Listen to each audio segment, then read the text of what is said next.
Hi students, ഒരു interesting ആയിട്ടുള്ള ആളുടെ കാര്യം നിങ്ങൾക്ക് പറഞ്ഞു തരാനാണ് വന്നത്.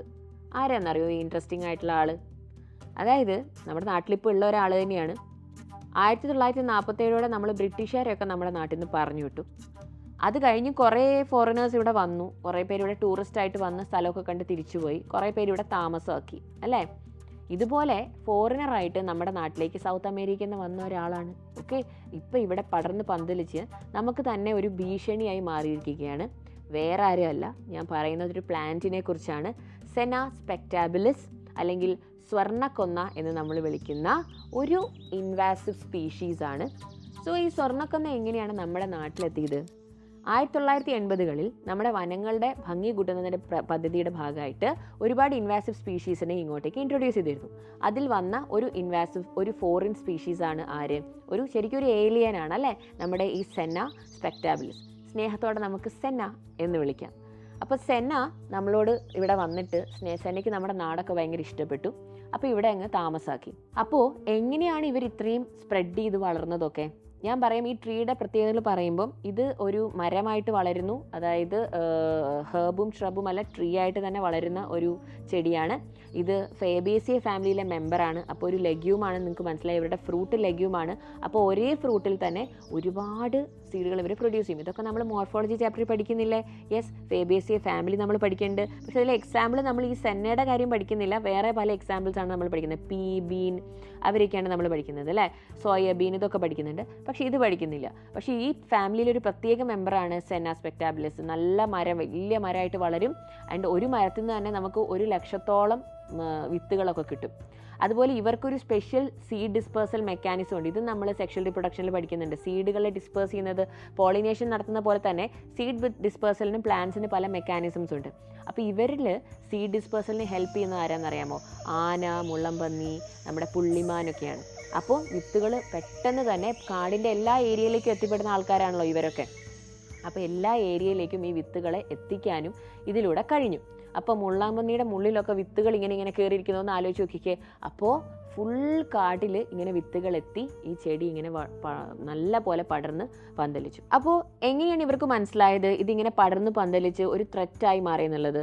നമ്മുടെ ഫോറസ്റ്റ് ഡിപ്പാർട്ട്മെൻറ്റ് അതിൻ്റെ കറക്റ്റ് സെൻസസ് ഒക്കെ എടുക്കുന്നുണ്ടായിരുന്നു. 2014 നോക്കിയപ്പോൾ നമ്മുടെ വയനാട് വൈൽഡ് ലൈഫ് സാങ്ച്വറിയുടെ 14.6 സ്ക്വയർ കിലോമീറ്റർ ഇവർ ഓൾറെഡി കവർ ചെയ്തിട്ടുണ്ടായിരുന്നു.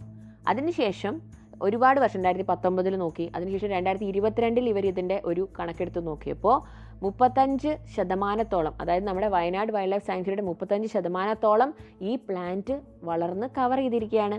അതായത് 123 സ്ക്വയർ കിലോമീറ്റേഴ്സ് ആണ് വയനാട് വൈൽഡ് ലൈഫ് സാങ്ച്വറിയിൽ ഇപ്പം ഈ ചെടികൾ വളർന്ന് ഓക്യുപ്പൈ ചെയ്തിരിക്കുന്ന ഏരിയ. അപ്പോൾ അത്രയും വലിയൊരു ഏരിയ. നമ്മുടെ Wayanad wild life sanctuary 300 something ആണ് ടോട്ടൽ സ്ക്വയർ കിലോമീറ്റർ എന്ന് പറയുന്നത്. സോ അതിൻ്റെ ഇത്രയും ഭാഗം ഇവർ ഓൾറെഡി ഓക്യുപ്പൈ ചെയ്ത് കഴിഞ്ഞു. അപ്പോൾ ഈ ചെടി എങ്ങനെയാണ് ഇങ്ങനെ അൺകൺട്രോളബിൾ ആയിട്ട് വളർന്നത്? അതായത് ഒരു കൺട്രോളും ഇല്ലാതെ ഈ കാടിൻ്റെ ഇത്രയും ഏരിയ, ഇത്രയും വിസ്തീർണം ഇവരെ ഏറ്റെടുക്കണമെങ്കിൽ അതെങ്ങനെ സംഭവിച്ചു? അതായത് ഇവരൊരു ഫോറിൻ സ്പീഷീസ് അല്ലേ, ഒരു ഏലിയൻ സ്പീഷീസ് അല്ലേ? ഇത് നമ്മൾ പ്രഡേഷനിൽ പഠിക്കുന്നുണ്ട്. വേറൊരു എക്സാമ്പിൾ, ഓക്കെ, ഓർഗാനിസം ആൻഡ് പോപ്പുലേഷനിൽ നമ്മൾ പ്രഡേഷൻ പഠിച്ചപ്പോൾ ഇതിൽ നമ്മൾ പഠിക്കുന്നുണ്ട്. അവിടെ പ്രിക്കി പെയർ കാക്ടസിൻ്റെ എക്സാമ്പിൾ, നമ്മുടെ ഓസ്ട്രേലിയയിൽ പ്രിക്കി പെയർ കാക്ടസ് ഭയങ്കരമായിട്ട് സ്പ്രെഡ് ചെയ്ത് വളർന്നു, അല്ലേ? ഭയങ്കരമായിട്ട് വളർന്നു. അപ്പം അവരെ കൺട്രോൾ ചെയ്യാൻ ആരും ഇല്ലായിരുന്നു. കാരണം അവരെ കഴിക്കുന്ന ഒരു മോത്ത് സ്പീഷീസ് ഉണ്ടായിരുന്നു, അതവിടെ ഇല്ലായിരുന്നു. അതുകൊണ്ടാണ് ആ ഏരിയയിൽ അവർ സ്പ്രെഡ് ചെയ്ത് വളർന്നത്. പിന്നെ എങ്ങനെ അവരതിനെ കൺട്രോൾ ചെയ്തത്? കാരണം വെട്ടിയിട്ടും ഇതിങ്ങനെ വളർന്നുകൊണ്ടേയിരിക്കുകയാണ്. അപ്പോൾ അതിനെ തിന്ന് ജീവിക്കുന്ന ഒരു മോത്ത് സ്പീഷീസിനെ അവരവിടെ ഇൻട്രൊഡ്യൂസ് ചെയ്തു. അങ്ങനെ ഈ മോത്ത് പോയിട്ട് എല്ലാ കാക്ടസിനെയും തിന്ന് അവസാനം അത് കൺട്രോളായി. അവിടെ ഇക്കോളജിക്കൽ ബാലൻസ് ഉണ്ടായി, അല്ലേ? അത് നമ്മൾ പഠിച്ചിട്ടില്ലേ? പ്രെഡേറ്ററിൻ്റെ ഫീച്ചേഴ്സ് പഠിച്ചിട്ടില്ലേ? Predators are prudent. അവർക്ക് ആവശ്യമുള്ള അത്ര പ്രേനെ മാത്രമേ അവർ കഴിക്കുകയുള്ളൂ. Also they help in keeping prey populations in control. അതുവഴി ഇക്കോളജിക്കൽ ബാലൻസ് മെയിൻറ്റെയിൻ ചെയ്യാൻ, പ്രേ പോപ്പുലേഷൻസിൻ്റെ ഡൈവേഴ്സിറ്റി മെയിൻറ്റെയിൻ ചെയ്യാനൊക്കെ അവർ നമ്മളെ ഹെൽപ്പ് ചെയ്യുന്നു, അല്ലേ? അപ്പോൾ അതൊക്കെ നമ്മൾ പഠിച്ച കോൺസെപ്റ്റാണ്. അത് തന്നെയാണ് ഇവിടെ നടക്കുന്നത്. നമ്മുടെ ഈ സെന്നച്ചെടിയുടെ കാര്യത്തിലും ഇത് തന്നെയാണ് നടക്കുന്നത്. ഇതൊരു ഫോറിനറാണ്, ഒരു ഏലിയനാണ്, അല്ലേ? അപ്പോൾ ഈ ഏലിയനെ കഴിക്കുന്ന പ്രെഡേറ്റർ സ്പീഷീസ്, ഇതിനെ ഭക്ഷിച്ച് ജീവിക്കുന്ന പ്രെഡേറ്റർ ആ സൗത്ത് അമേരിക്കയിലല്ലേ ഉള്ളത്. അതിന് നമ്മുടെ നാട്ടിലെ ഈ പാവം ആനയ്ക്കും മാനിനും മുള്ളംപന്നിക്കും, അല്ലേ, കരടിക്കും ഒക്കെ ഇതിനെ കഴിക്കാൻ പറ്റുമോ? ഇല്ല.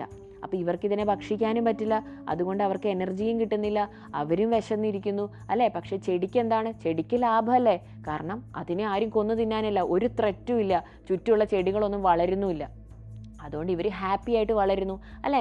അതുപോലെ തന്നെ ഇവരുടെ ഇലകൾ കൊഴിഞ്ഞു വീണിട്ട് ഇവരെങ്ങനെയാണ് മറ്റ് ചെടികളെ വളരാൻ സമ്മതിക്കാത്ത 2 കാരണങ്ങളുണ്ട്.